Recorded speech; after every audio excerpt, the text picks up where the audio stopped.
What's up, spilled milkers? Welcome back to Go Fork Yourself, our little video Ask Me Anything. Some great questions today, but first let's get to a little bit of food news. This has been the most dominant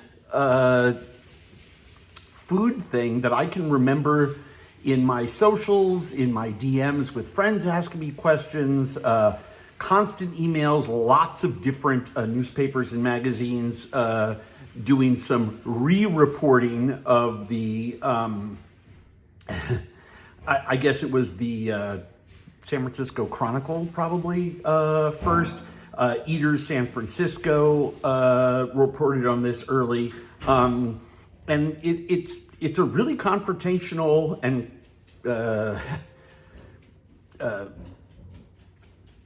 what's the word that I'm looking for? Controversial topic. Let me just read to you. On Wednesday, we have a link here so you can do some reading on your own. On Wednesday, July 23rd, Bay Area-based micro-influencer Carla, who goes by It's Carla BB on TikTok, posted an emotional video describing a failed collaboration with Kiss Cafe, a new wine bar in San Francisco's Hayes Valley. Now, what micro-influencers are usually people under 75, 100,000 followers. They do deals with restaurants, like they'll come in, the restaurant will feed them for free, the influencer will post something about the experience. In my experience, it's always favorable because essentially they're being given a meal and drinks and stuff like that. No judgment here. It's a pay-for-play kind of situation. Just in full transparency, you should be aware of this. The two parties go each other separate ways. And the idea is for the micro-influencer, you build an audience and maybe your videos are funnier or occasionally have some more insightful reportage in them. And you grow your account and you then become a macro influencer, someone who has more than 100,000 followers. This influencer went in, got into an argument with the chef. The chef, who's rather well known in the Bay Area, essentially said, I'm not doing this deal with you. You have too few followers. Apparently at the time, she had 15,000 followers. The chef, according to reporting, criticized her within her earshot, saying the collaboration was a mistake. She didn't have enough followers to justify it. The influencer said he then approached her, questioned whether she'd researched the restaurant, implied her audience couldn't afford to dine there, bragged about his daughter's TikTok presence, and feeling disrespected. That is a quote from the micro-influencer. The micro-influencer canceled the collaboration, walked out, and recorded a 5-minute recap that went insanely viral. It earned 21 million views. She now has hundreds of thousands of followers, by the way, and created such a strong backlash against this cafe that it closed permanently 5 days later. Now, there is a lot of back and forth around this. And I will tell you, I think a lot of it is unnecessary. The arguments about what happened after the chef confronted the micro collaborator is simply the lava flowing down the mountain. It is the result of, I think, a mistaken attitude on the part of the chef. You don't agree to something and then immediately pull the plug and are as rude as to what has been reported, by the way, and acknowledged by restaurant's ownership. Over the course of the couple of days after this incident, the chef resigned from his position there. Eventually, the place closed because tens of thousands, I believe, of people on different food blogs and platforms that rate food like Yelp started posting so many negative reviews, the restaurant just, no one was going.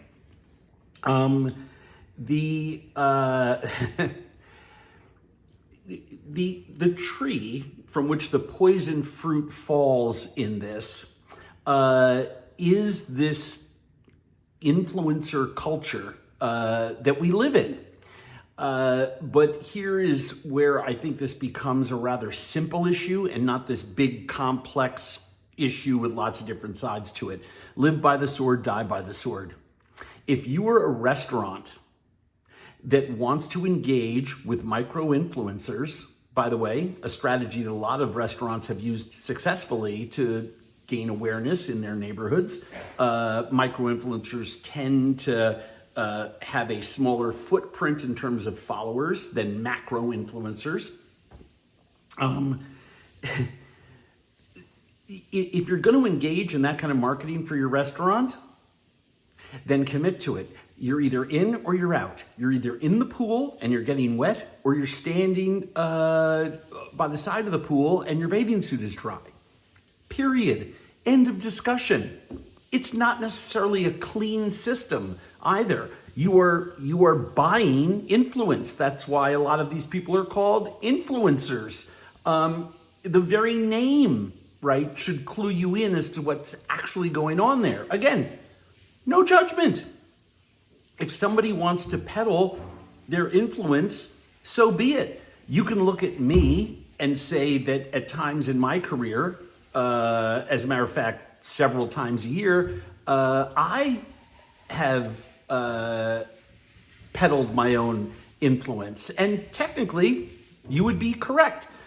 As a personality, I have taken checks to be a spokesperson for a cause, for a product, for an entity that now I try to maintain my integrity, and I only do it for things that I really, really, really believe in. I'll give you a great example. I did a wonderful campaign on food waste for a brand 2 or 3 years ago, where they allowed me to talk about their products in terms of how that product helps to fight food waste.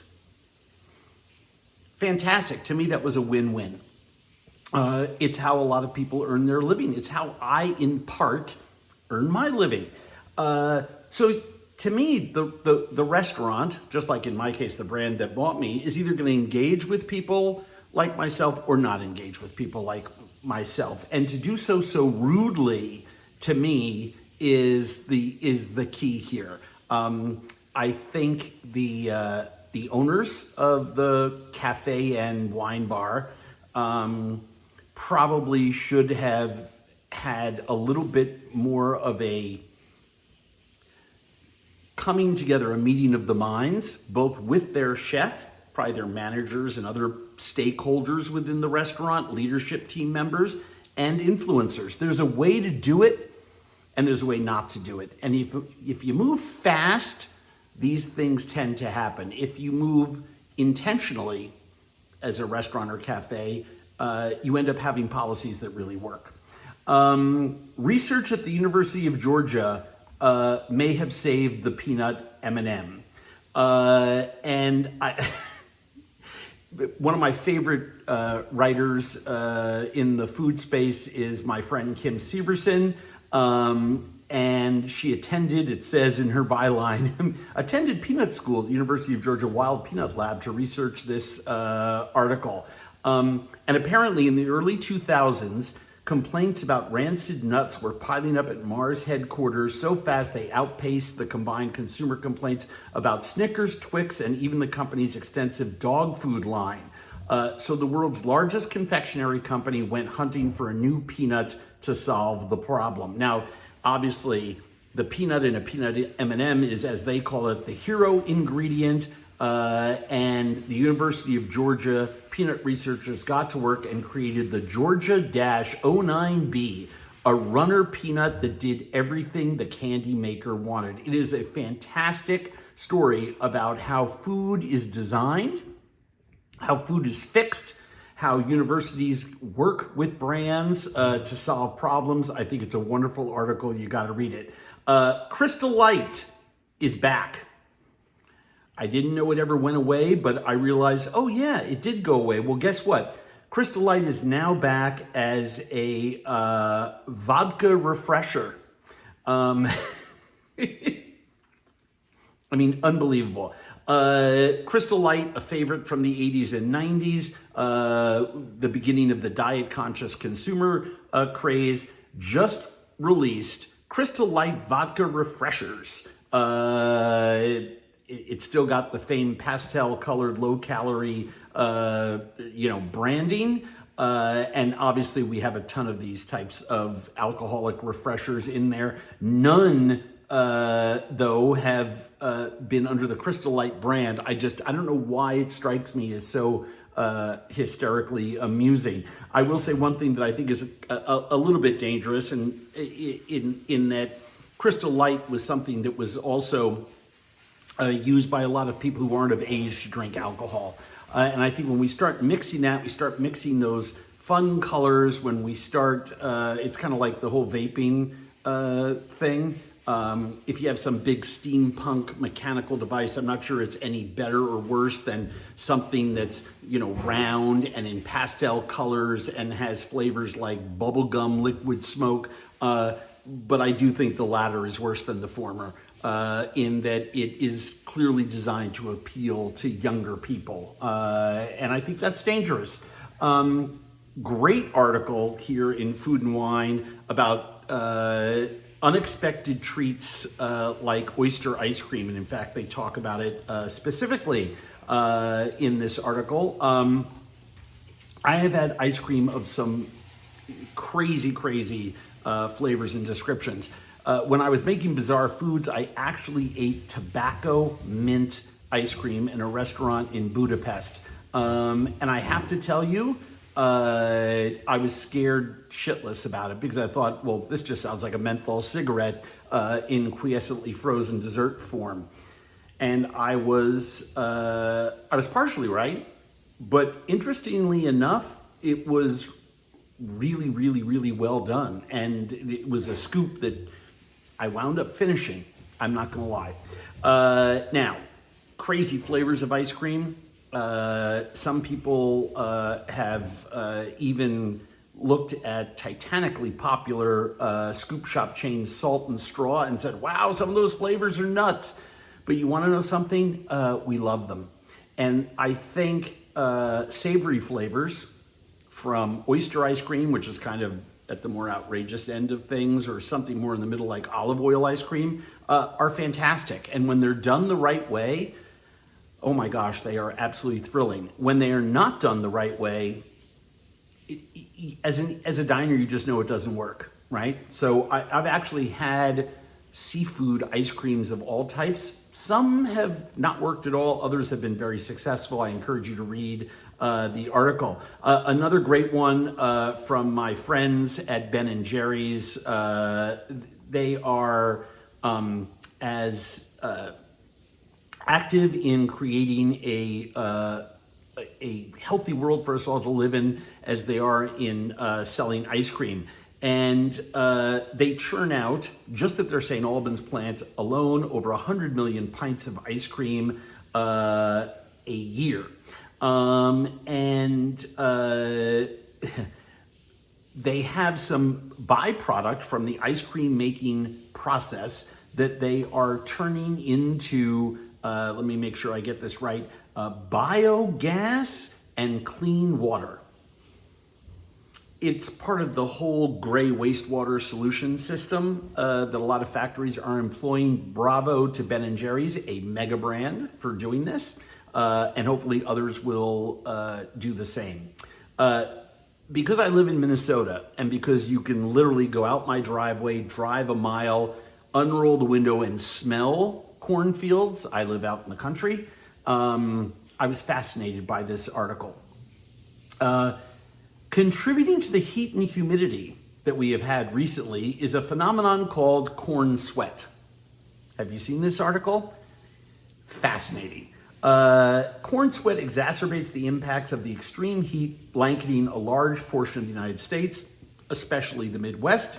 The scientific process is called evapotranspiration, which is the natural process by which the plant moves water from its root system out to the top of the plant in its flowers, its fruit, its seeds, and disperses it into the atmosphere.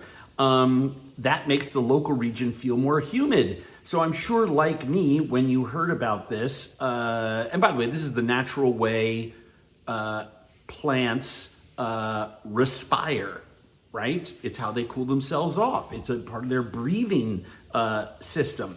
Now, with more than 130 million people on alert to this hot, sticky weather that threatens children and the elderly and pets and things like that, this article kind of exploded across the national zeitgeist.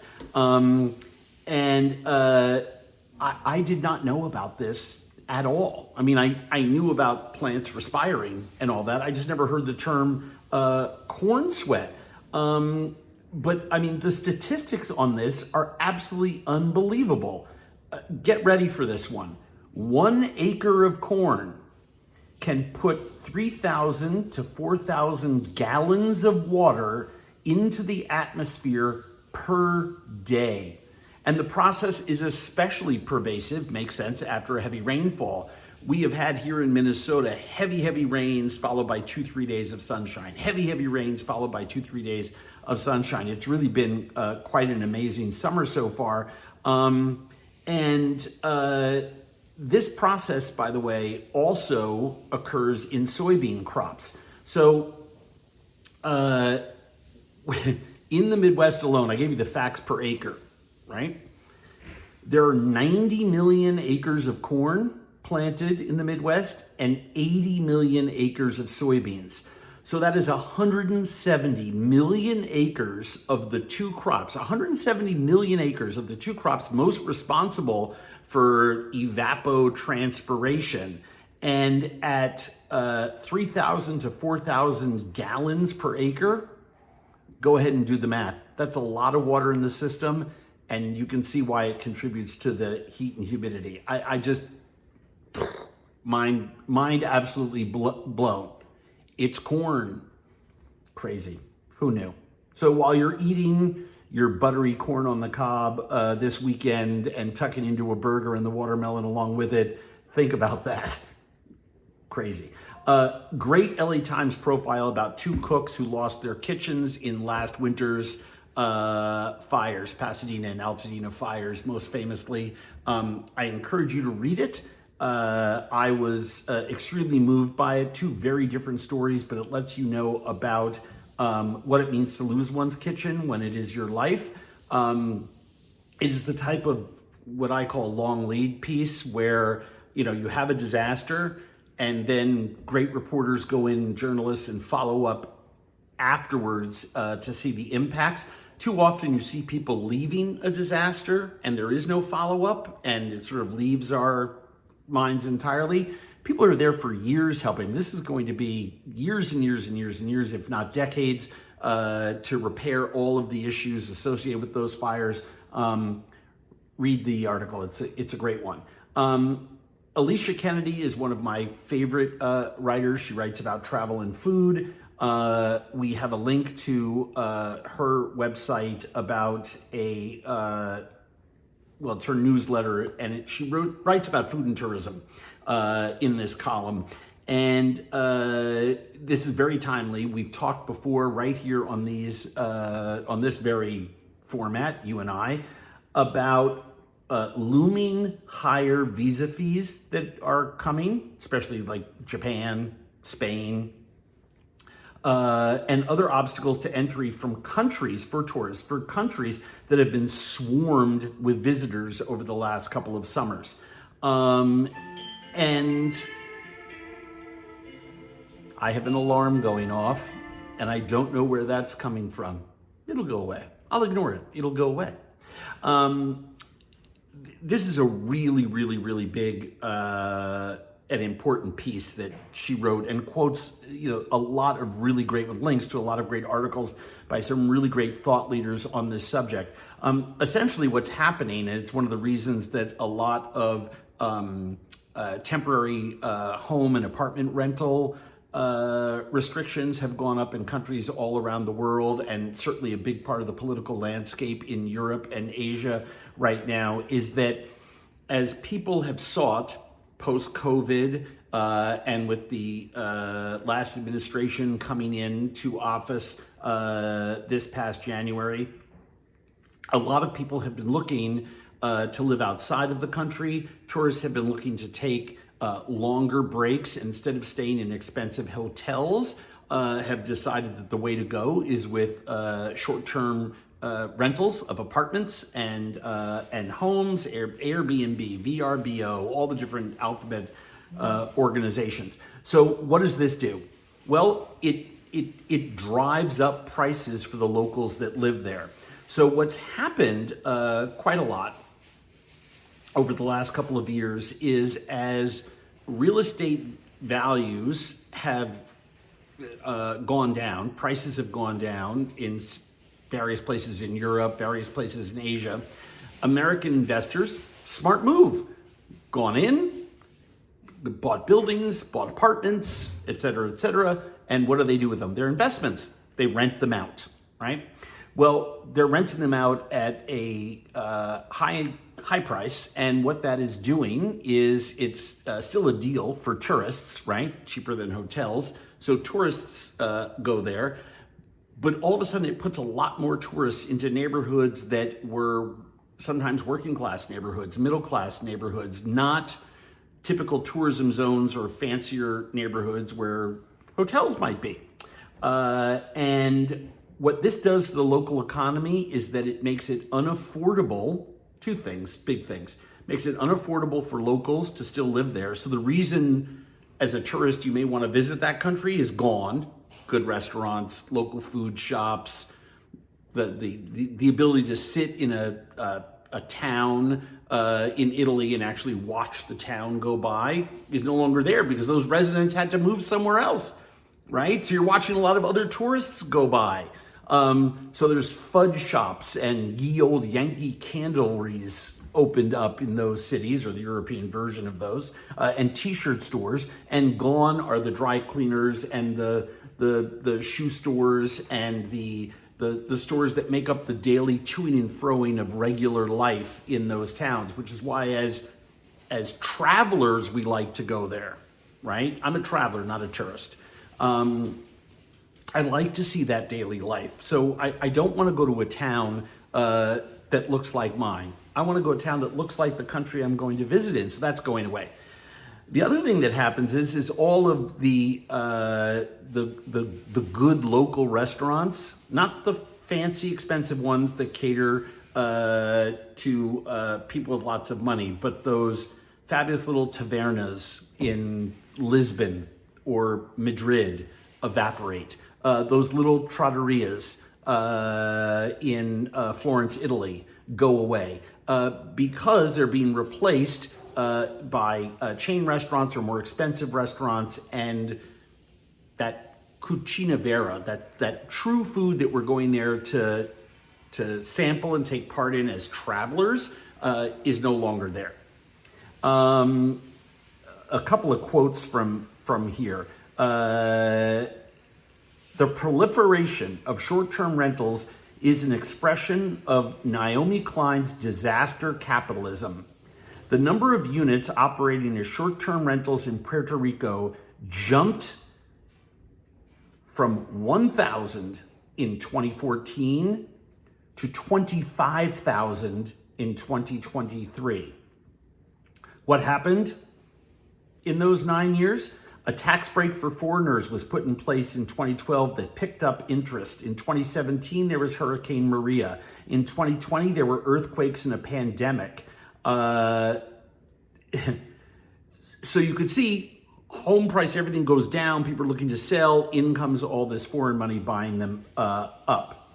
Puerto Rico being a colony of the United States, this is Kennedy writing, and having a corrupt right-wing local government, Puerto Rico, means no one has an inclination to regulate these things. The market cannot regulate itself, despite what capitalists might think, because of these local laws that have allowed this huge amount of foreign investment in the real estate. These short-term rentals are a contributing factor to demographic changes that lead to negative developments in the character of a neighborhood or city. And this is happening everywhere. Emiko Davies is quoted in this piece. The result of the rampant Airbnb-ifying of Florence and increasing Florence, Italy, and increasingly high rental prices means that shops have faced rental increases, right? Everything goes up. The city has become one giant outdoor mall of samey shops, stores, and chains that you will find anywhere in the world. If people are coming to Florence and their number one meal is a panino, what does that mean for the other restaurants that they could also experience? And if the restaurants close, the good ones, the ones that care and have thought and philosophy behind what they do, what does that leave for Florentines and tourists alike? It's an incredibly thought-provoking article. I'll leave you with one or two more quotes.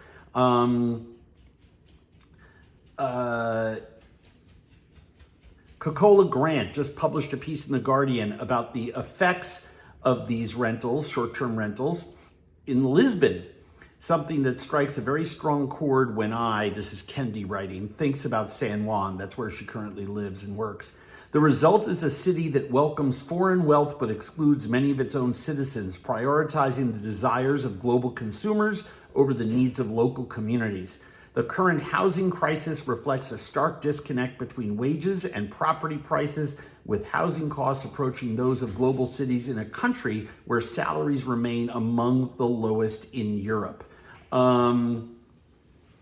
It is a world that is changing so quickly these days, and I encourage you to read these articles because I think it makes you a better global citizen. At least I think that's what it does for me. Your questions. Jay writes, is that it? Yes, that is it on the links. Jay writes, can we get a flounder filleting video? Yes, of course. However, I would also say that if you go on to my website, andrewzimmern.com, take a look at the Shun knife skills video. I fillet a halibut. A halibut is just a giant flat fish. It's the exact same way that you would fillet a flounder, unless you want to leave the fillets on the bone and peel the skin off. That is something that is most commonly done with Dover sole when it's served tableside.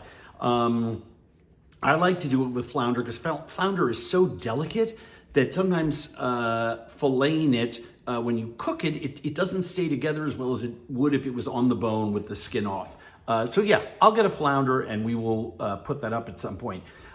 Gregory writes, how often should you sharpen your knives? Well, I hone my knives with a steel every 5 minutes when I'm cutting, just to get the burrs out and to keep the knife nice and sharp. Sharpening means putting a new edge on the knife. I use my knives more in a month than you do, probably in a couple of years, because I'm cooking for hours every single day. And with my favorite knives, many hours of every single day. And I still put a new edge on mine, I don't know, probably every 2 months, maybe every 6 weeks. Now I do it myself. I have stones. Again, in my knife skills video, you can watch how to sharpen your knife on a whetstone. It's really, really easy. You can do it while you're watching TV, listening to music, while the stew is simmering. You can put a new edge on your favorite knives, so I encourage you to do that. You can also now send them out. One of the great things, I know Shun, they're a sponsor of mine. You can send your knife back to Shun. They'll sharpen it for you, but there's lots of local knife sharpening places in every city, every town, everywhere in America, and they will, by all means, be able to sharpen your knives.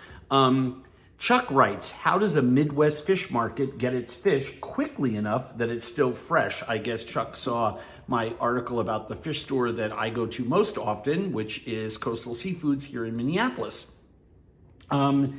The answer is by air. I will tell you a little story. I had restaurants here in Minneapolis. My current restaurants are outside of the city, but I am a investor, a partner in many restaurants here in the Twin Cities. And I will tell you that the company that operates Coastal Seafoods is a company that has offices in many cities. They're called Fortune Fish. They own D'Artagnan, amongst other things, and they own seafood shops and seafood wholesalers, Chicago, New Orleans, Minneapolis, many other cities. And when I was a chef in restaurants, and this is decades ago, 20 years ago, I would order fish from a buyer on the docks in Portland, Maine. Fish would come in, the salesperson was on the dock, he'd take pictures and send them to me, or he'd tell me, I'm looking at a 50-pound bag of some of the best scallops I've seen in weeks. I would say, great, I'll buy it. That would then be my seafood special that weekend. It was, say, Thursday. It would come into my restaurant by 3 o'clock Friday afternoon.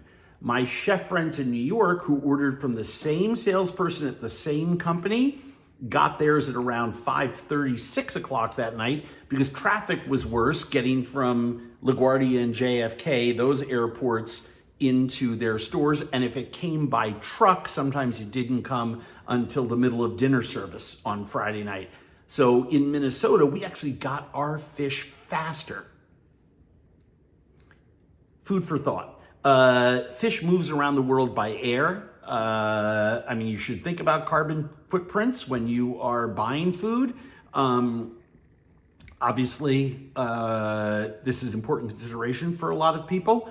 But Midwestern fish markets have fish that is just as fresh as seafood markets in any other part of the country, except maybe those that are on the dock, say in Portland, Maine, or small towns on the California coast, or in Florida, or North and South Carolina, or Oregon and Washington, any other coastal communities where there are boats that come in, offload their catch, and there is a retailer right there to push them out. Those are the only places you're going to find it any fresher. Lisa writes, what day of the Atlantic Festival will you be speaking? Yikes. I don't recall right now, but it is, I think I'm speaking on the 22nd, but all you have to do is go to the Atlantic Festival's website. Just Google it. We'll put a link right here. And if the daily schedule isn't up yet, it will be very soon. Logan writes, will you be at the Minnesota State Fair this year? Of course I will, and I will be there as many days as I possibly can. I know for sure I have a couple of travel obligations during the run of the fair, but my goal is to be there, as always, it's to be there every single day because I love the Minnesota State Fair. Yeah, hope to see you out there. If you are coming to the State Fair and you look around and you see me, please come say hi. I'd love to say hello to you. Until then, go fork yourself.